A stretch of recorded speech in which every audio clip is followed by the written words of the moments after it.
이번 6평은 제가 보기에는 정부에서 지침이 들어간 것 같습니다. 여러분도 좀 느꼈을 텐데 국어, 영어, 수학 모두 다 쉬웠어요. 그죠? 물론 그 만약에 좀 제대로 된 문제가 뭐냐라고 하면 사탐, 과탐이 좀 제대로 됐고 나머지 문제들은 제가 보기에는 여러분의 약점을 상위권 학생들의 약점을 판단하거나 내 지금의 정확한 실력을 판단하기에는 좀 부족한 시험이 아닌가라는 생각이 들어요. 영어는 그거 어떻게 하죠? 혹시 보셨어요? 영어 결과? 41%가 1등급이래요. 전체 수강생의 41%가 1등급. 이거 완전히 잘못 낸 거죠. 그렇지? 오케이. 자, 아무튼 국어 역시도 이 시험지를 한마디로 말씀드리자면 딱 두 글자로 해결돼요. 뭐죠? 쉽다. 자, 여기까지 인정하지 못한다 손 들어봐. 난 쉽지 않았다. 이 쉽다라는 것은 상대적인 평가야. 우리가 지금까지 봤던 사설 모의고사보다 쉬웠고 어떻게 본다면 3월과 5월보다 쉬운 느낌이야. 그렇죠? 그럼 도대체 왜 그랬을까? 왜 쉬울까라고 하는 생각을 하셔야지. 도대체 쉬운 이유가 뭘까요? 그거를 분석해야 돼. 그래야지 진정으로 쉽다의 의미를 아는 거지. 자, 왜 쉬울까요? 말해 보실래요? 한번 왜 쉬운 것 같아요? 표정이 저는 쉽지 않았는데요. 뭐 이런 표정 짓지 마시고. 그러니까 결과물이 어떻든 우리 이 시험은 쉬웠다는 건 느껴져요. 그죠? 왜 쉬운 것 같죠? 형아, 왜 쉬운 것 같아요? 이해가 제대로 안 됐는데 문제가 풀렸다. 그러면 문제가 풀린 이유는 뭔데?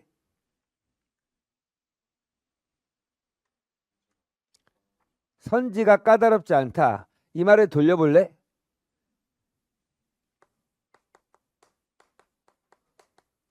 정답.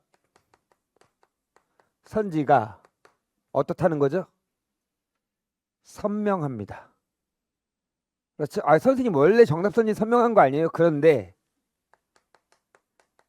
선명하다는 말은 바로 이 말이죠. 아까도 방금 저 형이 얘기했지만 지문이 조금은 뭐다? 잘 안 익혔는데도 문제가 그냥 풀렸어요 라고 하는 것은 요 사실적 근거로 정답이 모두 다 나왔다는 거야. 무슨 말이냐? 추론하고 생각할 거리가 별로 없었어. 원래 선지들은 사실적 지문에 있는 거 그대로 내는 방식, 그렇죠? 혹은 지문에 있는 내용을 말이 바꾸거나 좀 생각을 해서 추론해야 되는 선지가 있겠지. 근데 이번은 거의 다 뭐냐면 요 사실적 근거로 정답이 탕 튀어나왔다는 거지. 보기 문제도 그렇죠? 어렵다라고 하는 3점짜리 문제도 전부 다 사실적 근거로 답이 나왔다는 거예요. 이걸 좀 이따 시험지 보면서 얘기하겠지만 이 말은 두 번째 얘도 없다는 거죠. 고난도 문항이 없다라는 거고 소위 말하는 그 킬러 문항이라는 것은 있을 수가 없었고요. 자, 그 다음 이것도 없다는 거죠. 뭐가 없을까요?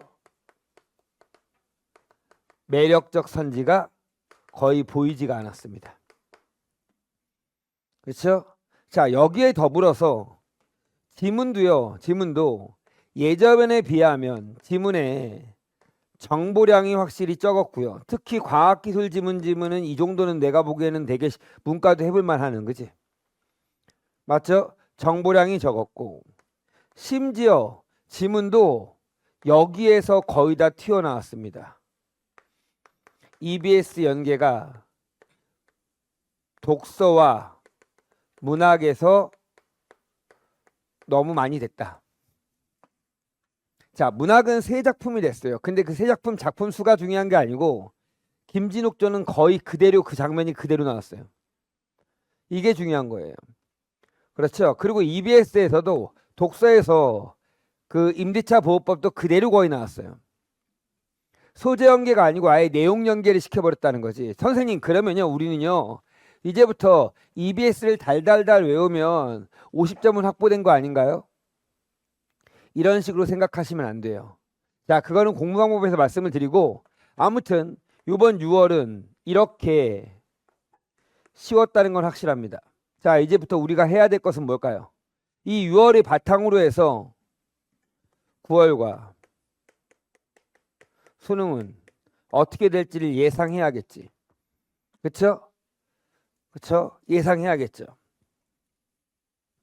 혹시 모평 끝난 다음에 수학 수업 들어본 사람 손 들어보십시오. 모평 끝난 다음에 수학 수업. 혹시 영어 학원을 다녀서 모평 끝난 다음에 영어 수업을 들었다 손 들어봐. 영어 선생님 뭐라고 하세요? 엄청 쉬웠다. 또 절대 이렇게 나오지 않을 것이다. 다 그렇게 얘기하죠. 수학도 마찬가지 아니에요? 절대 이렇게 나오지 않을 것이다. 도대체 강사들은 왜 이렇게 얘기할까? 이렇게 나오면 어쩌려고? 이렇게 나올 리가 없을까? 시험장에서. 수능 시험장에서는 죽어도 이렇게 나올 리가 없다 라고 말할 수 있다. 손 들어봐. 없잖아. 미래에 어떻게 예측해? 물론 이건 있어. 분명히 이 시험지 그대로 수능으로 가잖아. 이 시험지를 그대로 수능날 우리가 풀잖아요. 우리는 제가 보기에는 1등 컷이 화작은 100 나올 거고요. 엄매는 98 나올 겁니다. 97이나. 왜? 그동안 우리가 공부하잖아. 애들의 실력은 올라갈 거 아니야. 알았죠? 그래서 이 시험지를 그대로 하면 그 결과물이 나올 거야. 그러므로 6월과 9월 모평은 난도는 당연히 올라갈 수밖에 없어. 당연한 거 아니야, 그거는? 그렇잖아요. 이렇게 시험 내면 상위권 변별은 죽어도 되지 않을 거니까. 그러면 어떤 양상으로 나올까? 두 가지 양상이 있어. 저 2013년도 양상인가? 12년도 2012 수능. 그리고 20 가까이 하면 2024 수능. 2012 수능은 어떻게 나왔었냐면 6월 모평의 1등 컷이 98점이었어. 이때 화작과 엄매가 구분이 되지 않았던 시대야. 자, 9월 모평 1등 컷이 몇 점이었냐면 98점이었어. 미치고 환장하죠, 이렇게 되면. 이렇게 되면 상위권의 변별이 전혀 되지 않겠지.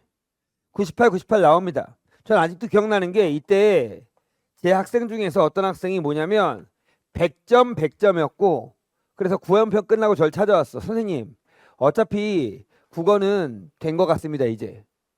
근데 제가 보기에는 안 된 것 같거든. 그러니까 어제도 어떤 학생이 여기 앞에 앉은 학생이었는데 걔가 사물화평 3등급 애였어. 근데 이번에 100점을 맞은 거야. 화작에서.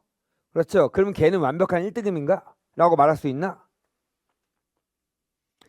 그 전주에 상상모의고사에서도 3등급 나왔고 그렇죠. 근데 100점이 나왔어. 그럼 걔는 1등급인가?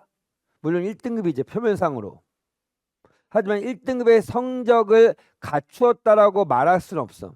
그래서 나는 요번에 잘 본 애들이 제일 불쌍해. 왜 불쌍하냐?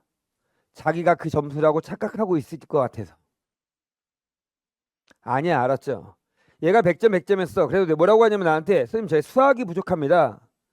수학이 지금 3등급이거든요. 저 수학을 좀 더 열심히 해야 될 것 같아서 국어학원은 끊겠습니다 라고 얘기하는 거야. 그래 친구야, 국어학원은 끊는 거는 관계없는데 약속 하나 하자.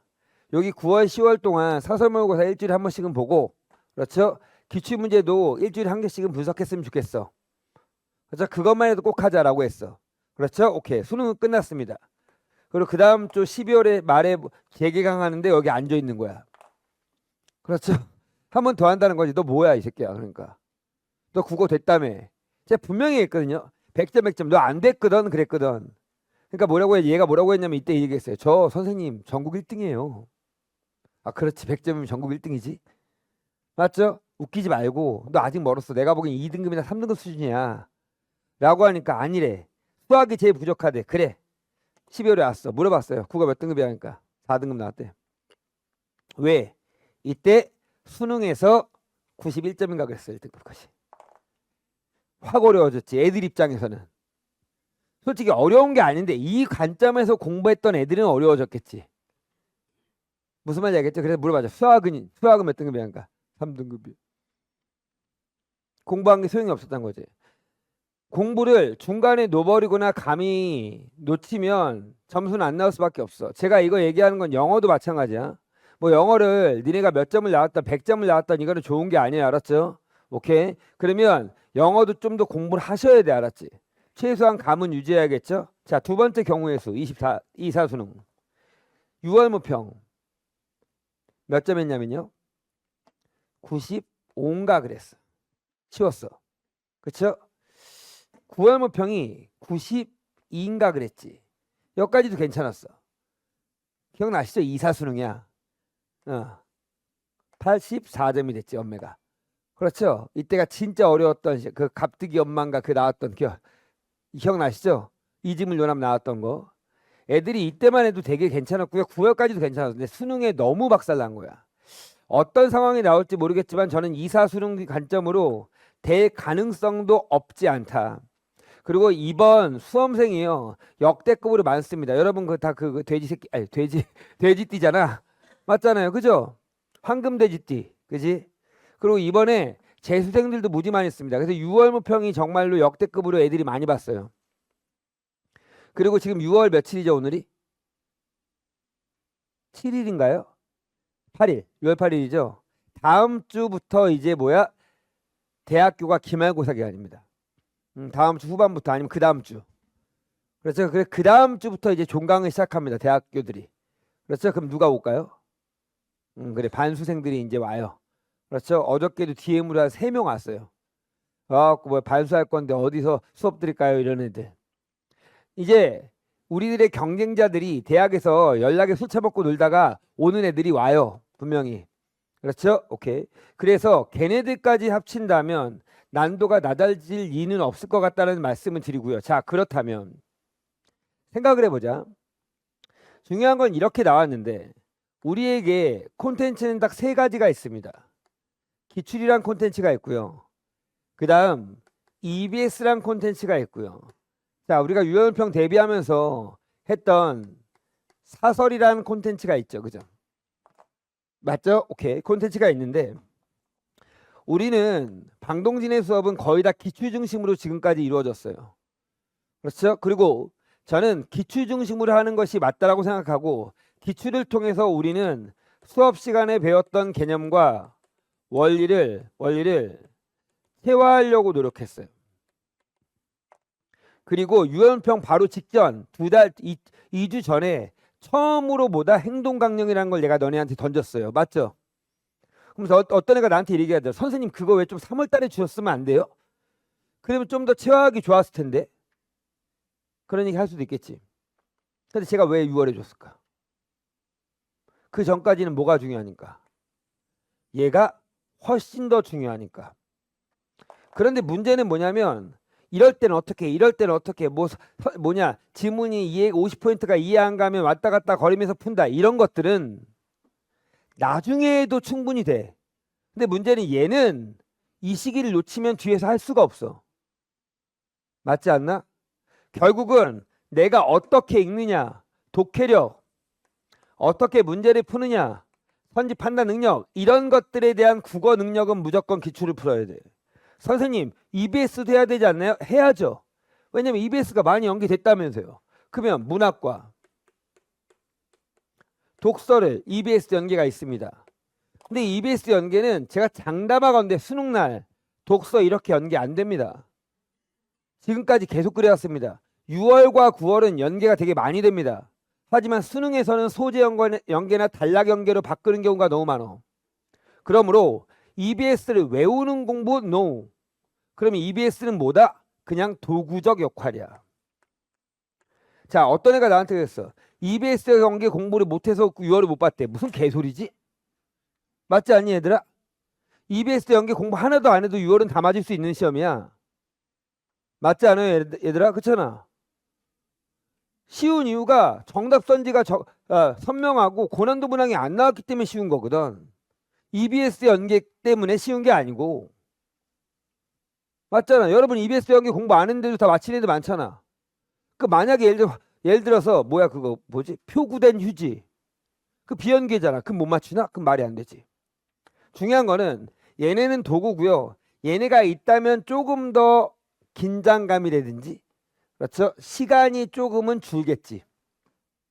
그렇죠? 오케이. 그런데 이 도구들은 결국은 수업만 잘 따라오고 여러분 잘 보세요. 문학 독서. 자, 이것만 보고 가자. 문학 다 나왔죠. 이것만 보고 갔는지 모르겠지만 그렇죠? 오케이. 문제는 지금까지 제가 주었던 자료만 잘 보더라도 문학과 독서는 다 공부한 것들이에요. 아니라고 말할 수는 없어요. 맞죠? 따라오시면 되고요. 그냥 수업만 잘 따라오시고 선생님이 마지막에 기본적으로 연계에 대한 것들은 다 짚어주니까 수업과 혹은 사설 콘텐츠에서 우리가 상상해서 말했던 뭐 이매진 나간 것들 거기 다 EBS 있어. 그지? 그렇죠? 오케이. 그런 것들 콘텐츠만 갖고도 충분히 다 해결이 됩니다. 따로 공부하실 필요가 없어요. 알았죠? 됐죠? 그럼 제가 EBS 강의 지금부터 듣겠습니다. 미친 거예요. 알았죠? 그러면 이 콘텐츠, 선생님 EBS 그럼 무슨 콘텐츠래요? 그냥 EBS 거 푸세요. 스누트하고 자체를 푸시면 되잖아. 무슨 말인지 알겠지? 오케이? 사설. 선생님, 제가요, 열심히 연습했는데요. 선생님이 하라는 대로 시험장에서 잘 안 됩니다. 이건 우리는 사설을 통해서, 모의고사를 통해서 뭘 길러야 될까요? 당연히 예를 길러야겠죠. 뭐죠? 실전 능력을 키워야 됩니다. 실전 능력이라는 것은 결국은 긴장 관리라든지 시간 관리라든지 혹은 상황 대처 능력이죠. 어떤 학생이 저한테 이렇게 얘기했습니다. 선생님, 제가요 진짜로 이번에 처음으로 손 떨림 현상까지 발생했어요. 너무 긴장이 됐어요. 그래서 매체에서 엄매에서 28분이 걸렸습니다. 그렇죠? 너무 떨리고 안 익히고 그래서. 그리고 내가 그랬죠. 그리고 집중력도 많이 떨린대. 그럼 초콜릿 먹어봤니? 그러니까 자기는 이 국어 시간에 초콜릿을 먹으면 배가 아프대. 그럼 물어봤지. 그럼 평상시에도 초콜릿을 먹으면 배가 아프니? 평상시엔 배 안 아프대. 그럼 얘는 뭐 하고 있다는 거야 지금? 긴장하고 있다는 말이겠지. 내가 지금 긴장이 너무 많이 되니까 초콜릿과 먹으면 그게 배 아픈 거로 나오는 거겠지. 무슨 말인지 알겠죠? 오케이? 자, 걔는 수능 국어나 평가원 국어나 모든 국어 시험을 볼 때마다 그 배 아픔이라든지 긴장이라는 것들이 떠오를 거야. 장담컨대. 선생님, 그럼 긴장을 안 하는 방법은 뭐가 있을까요? 라고 질문을 해. 그렇죠? 그럼 내가 뭐야? 긴장은 무조건 될 거야 라고 얘기할 거야. 안 될 리가 없어. 맞지? 그러면 내가 긴장이 되면 시험을 못 보고 긴장을 안 하면 시험을 잘 보고 이렇게 말할 수 있나? 그렇게 되면 얘는 내가 통제할 수 없는 원인에 의해서 수능 시험장의 결과가 나온다는 거잖아. 내가 그렇게 얘기했어. 긴장감도 잡아먹을 수 있는 실력을 키워. 그게 맞지 않아?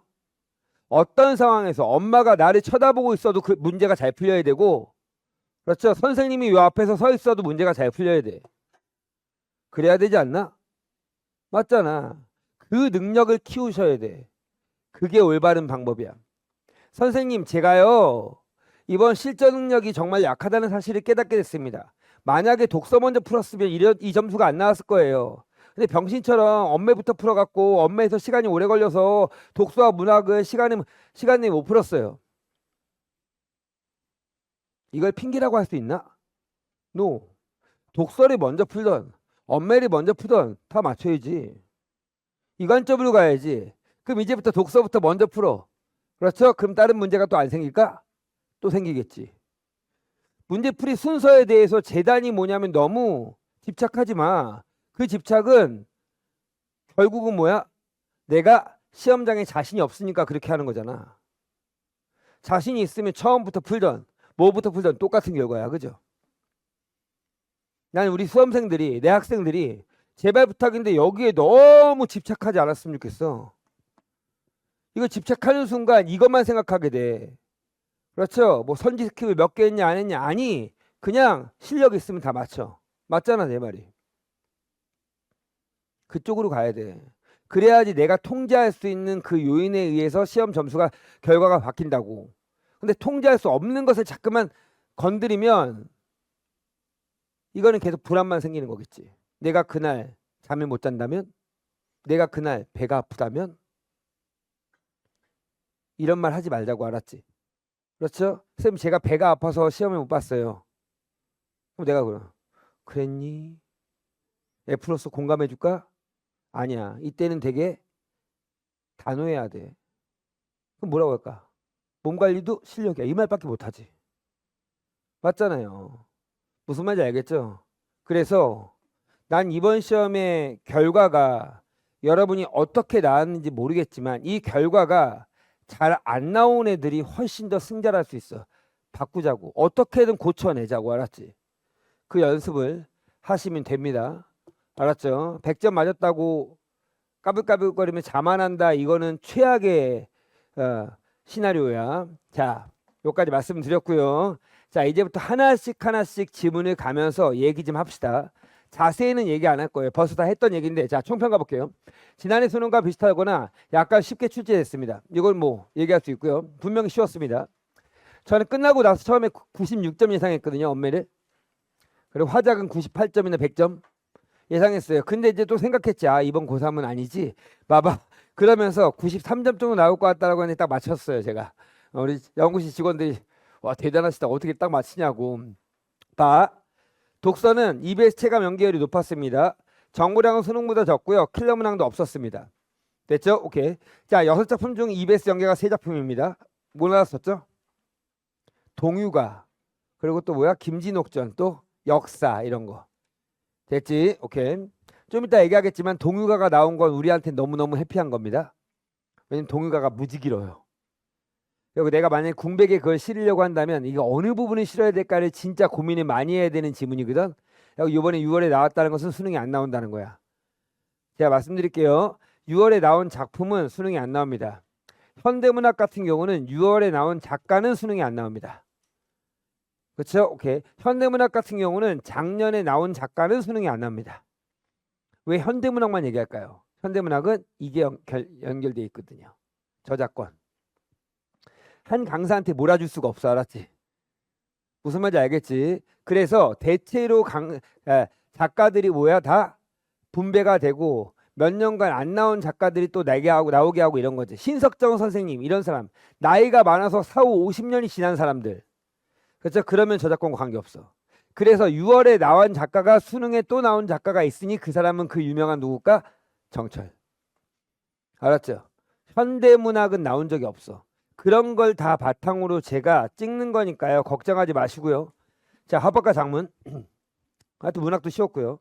고난도 문학은 없었지만 꾸준한 연습이 필요하다는 것은 시간 관리 못한 사람들이 얘기하는 겁니다. 특히 두 번째 지문을 좀 오래 걸린 친구들이 꽤 있었었고요. 40번 문제를 얘기해 좀 이따 할 거고요. 언어와 매체. 이제 이게 문제인데요. 여기가. 그럼 제가 또 여기도 엄매들 많을 테니까요. 자, 엄매 손 들어보실래요? 엄매? 괜찮아, 손 들어봐. 나 여기서 엄매에서 20분 넘게 걸렸다. 손 들고 있어봐. 요게 이제 문제거든요. 내려보세요. 20분 넘게 걸리면 안 되잖아, 엄매가. 근데 엄매에서 20분 넘은 이유가 뭔지를 생각해야 돼. 좀 이따 엄매 얘기할 때 얘기할게. 대체로 언어가 몇 분이냐면 7분에서 8분 컷이 나와야 되고요. 매체가 몇 분이냐면 7분에서 8분 컷이 나와야 됩니다. 무슨 말인지 알겠죠? 그래서 내가 이제 이런 거야.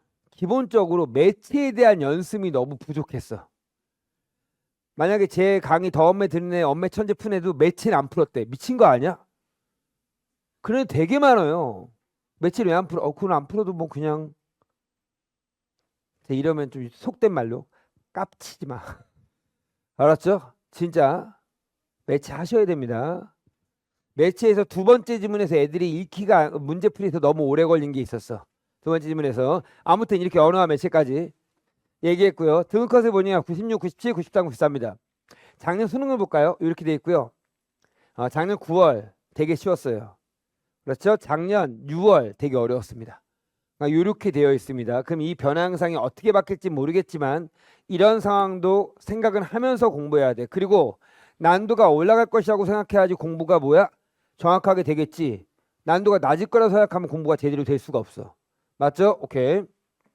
자, 특징도 다 말씀드렸고요. 선택 과목 사이 유불리 극복 실패는 무슨 말이냐? 엄매가 훨씬 더 어려웠습니다. 오답률 1위가 뭐냐면 엄매예요.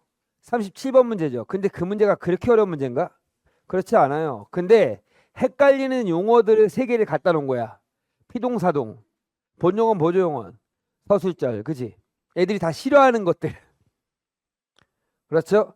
저번에 특강 들었다는 사람 기억나시나요? 제가 여기 앞에 있는 그 여학생한테 물어봤던 거? 남학생인가 여학생인가?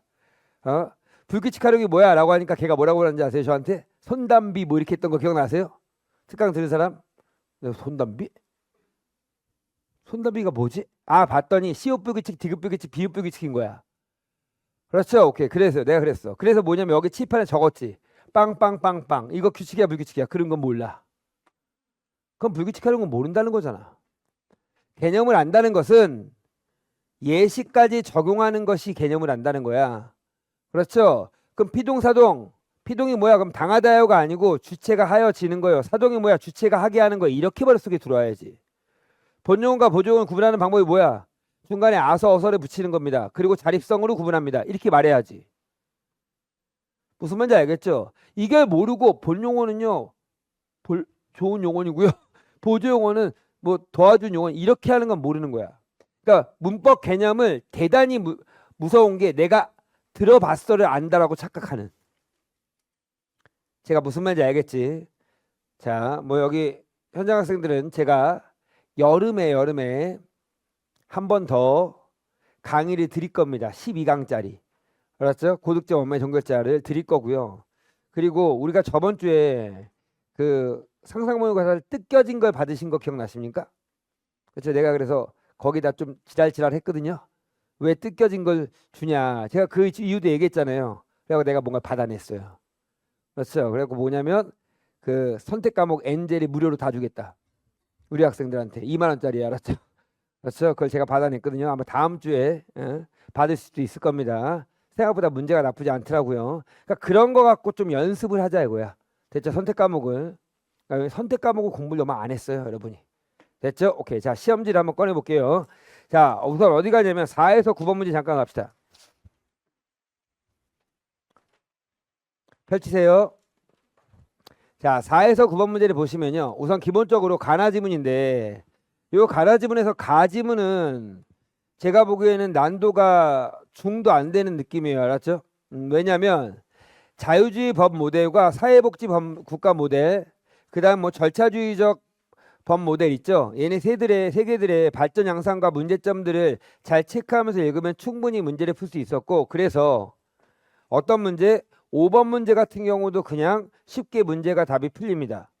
그렇죠? 오케이. 그리고 5번 문제 같은 경우도 저는 3번을 쓴 다음에 4, 5번을 제끼는 과감함이 있어야 된다고 봅니다. 이 정도는. 그 다음 6번 문제, 7번 문제가 있는데요. 나지문이 좀 복잡하죠. 근데 나지문도요. 여러분 잘 생각해 볼까? 우리가 조금 이따 유리분권제도 수업할 거거든. 그 지문에 비하면 이 지문은 제가 보기에는 유리분권 제도가 이 지문에 제가 보기엔 한 5배는 더 어려워요. 그렇죠? 이 지문은 중간에 너무 친절하게 해놨어요. 예시도 친절하게 되어 있고 요건들도 정확하게 나와 있고 예컨대 이렇게 하면서 얘도 잘 내요. 다음 단락에도 예컨대, 그죠? 얘가 너무 자세히 나와 있어요. 그래서 되게 쉽게 읽을 수 있었고, 그렇다면 이 8번처럼 예시와 연결된 문제를 좀 어렵게 내야 되는데 마지막 부분에 세 번째 줄 읽어볼까요? 지문에. 그러나 임대차 분쟁 조절 정책. 자, 봐. 조절위원회로 갈 수도 있고 이게 안 되면 뭐야? 재판으로 가는 거지. 됐죠? 오케이. 그래서 임대차 분쟁 조절 정차는 당사자들이 분쟁 해결을 위해 이 절차를 따르기로 합의해야 시작된다는 거지. 그렇죠? 그런데 보기를 보니까 뭐야? 합의가 이루어지지 않았다라고 돼 있지 마지막에. 그럼 조정위원회 조정 절차는 있을 수가 없는 거지. 그러니까 답은 5번이지. 이 문제 너무 쉬운 문제.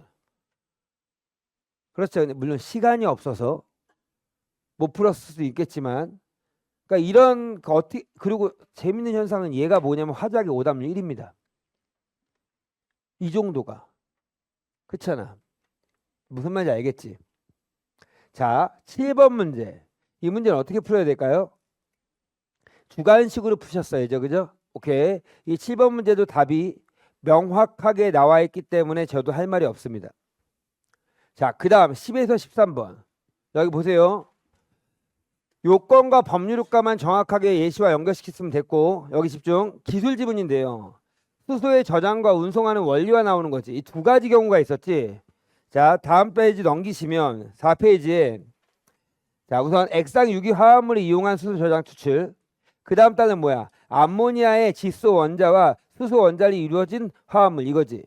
자, 만약에 내가 자신이 없다면 어떻게 했어야 돼? 왼쪽에도 잠깐 메모해도 돼, 알았지?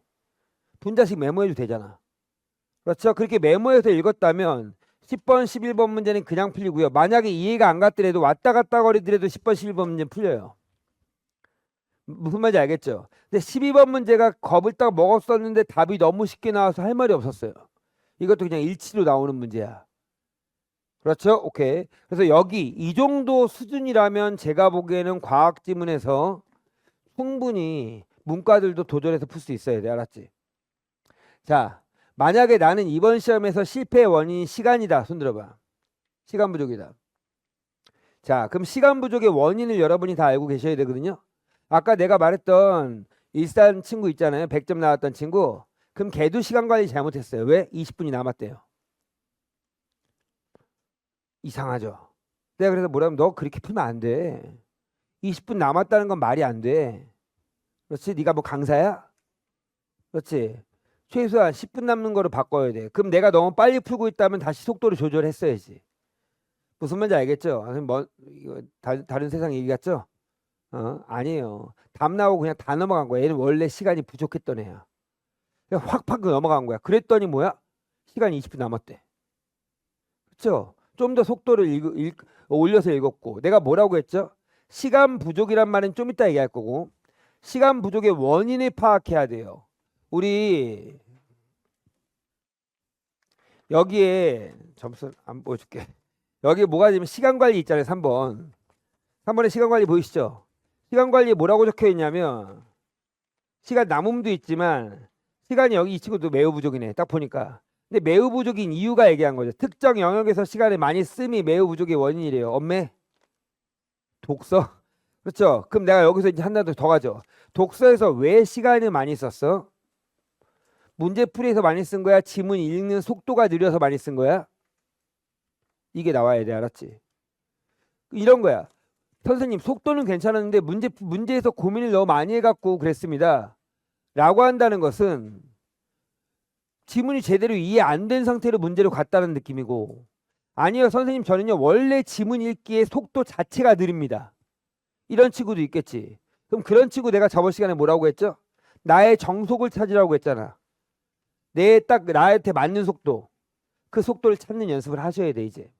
그래서 유언편이 끝났으니까 이제는 지문을 읽을 때 시간을 재서 푸셔도 돼. 그리고 문제가 생기면 다시 천천히 읽어서 한번 이해해 보자고. 알았죠? 오케이. 그리고 내가 원인이 뭔지를 좀 잡으셔야 돼요. 여기 5가지 정도 있었죠. 특정 문제에 집착, 특정 지문에 집착, 지문 읽는 속도 자체가 느림이라고 적혀 있죠. 그 다음 마지막에 멘탈 관리 실패. 그치? 무슨 말인지 알겠죠? 내가 뭐에 해당되는지를 좀 더 구체적으로 쓰셔야 돼. 그럼 특정 영역이면 옆에다 영역도 써놔. 알았죠? 오케이. 분석을 하셔야 됩니다. 자, 보자. 그 다음 마지막 지문을 보시면 철학 지문인데 저는 개인적으로 얘가 학생들 입장에서는 가장 어렵지 않았을까? 지문 자체에서는. 왜냐면 추상적인 말들이 너무 많이 나왔으니까. 예를 들어 뭐 인포그, 그리고 상호 연결이란 단어. 그렇죠? 오케이. 그 다음에 뭐야? 인포그에 있음이란 단어. 그 다음에 뭐냐면 인포스피어. 거기에 무슨 말이 나오죠? 추상화 칭의. 이런 단어들. 그지? 이런 단어들이 머릿속에 탁 박히고 무슨 말인지가 들어와야 돼요. 알았죠? 아직까지도 이런 식의 문제풀이는 안 됩니다. 무슨 말이냐? 지문은 이렇게 읽은 다음에 이 지문의 내용이 내 머릿속에 재구성돼서 머릿속에 정리되는 거야. 이 단어가 그대로 정리되는 게 아니고 이 단어가 내 머릿속의 단어로 바뀌어서 정리되는 거잖아. 그리고 선지를 읽으면 내 머릿속에 재구성된 거 갖고 문제를 풀어야지. 근데 애들이 자꾸만 뭐야? 여기 있는 단어가 기억이 안 나는데 그게 아니라니까. 여기 몇 단락에 이 지문에 근거가 있는지 모르겠대. 이거 다 잘못 읽은 거야. 그렇게 풀면 안 된다고. 우리가 비문학 지문 읽을 때 저랑 같이 수업할 때 제가 이거 몇 문단에 있어 이런 말 거의 안 하잖아. 그게 안 됐다는 것은 아직까지 안 된 거야. 제가 무슨 말인지 알겠죠? 독해력이